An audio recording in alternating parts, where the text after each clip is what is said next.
Hello fellow simmers, and welcome to this tutorial from FlightSim Productions. Today we're taking a look at Microsoft Flight Simulator 2020. Been looking forward to this one for a while. We're going to jump into the official content that's on Microsoft 2020. We're going to go down to third-party developers, and I chose a freebie from Aerosoft. And I'm not going to try to pronounce the name of the airport because I'll goof it up, but it's EDLP if that helps out any. After you make the purchase, even though this is a freebie, this is what you're going to get. You're going to get the option to download it.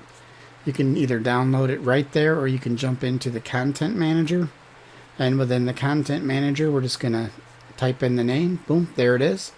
We can just click on that, and then we can download it right from there as well. There's also the technique of downloading an airport and using the executable file. That still comes into play. You're gonna need to know where your community folder is on your hard drive in order to install these things to get into Microsoft Flight Simulator.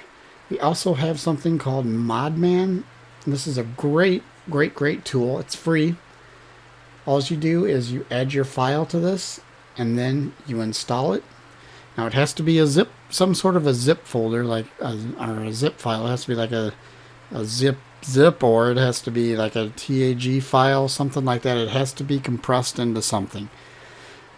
Now you're going to find that if you do that and there's a folder within the compressed files, that you're probably going to have to take all of those all the content from that folder, and then drop it into your community folder, and it'll work that way too. So that's kind of what I had to do, because I checked in here and I'm looking at to see what I have for liveries, and boom, I just have the original.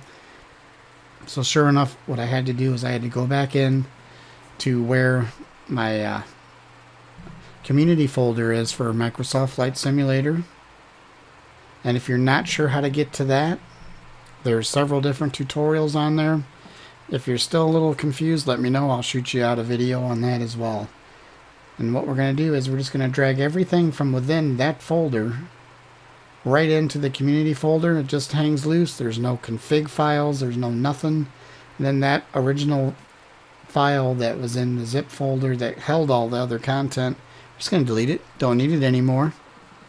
And once all that's in there, we're going to fire up Microsoft Flight Simulator, and we're going to go to our world map, click on our airliner there, and we're going to click on the Airbus, and there's the liveries, and as you can tell, there's a boat ton of them. I mean, there are a lot of liveries that came within this packet. If you're not sure how to get the packet, let me know, and I will put that in the description of the video itself.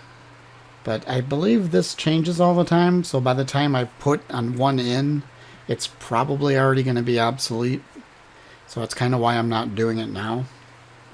But that is just how simple it is to install livery and scenery the same way. I can't say enough about Microsoft Flight Simulator. So far I really like it. It's got a long ways to go before it reaches prepared 3D excellence.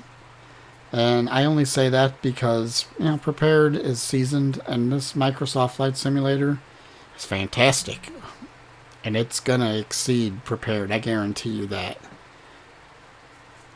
Until then, folks, like, comment, subscribe. We'll see you next time. Keep your head in the clouds.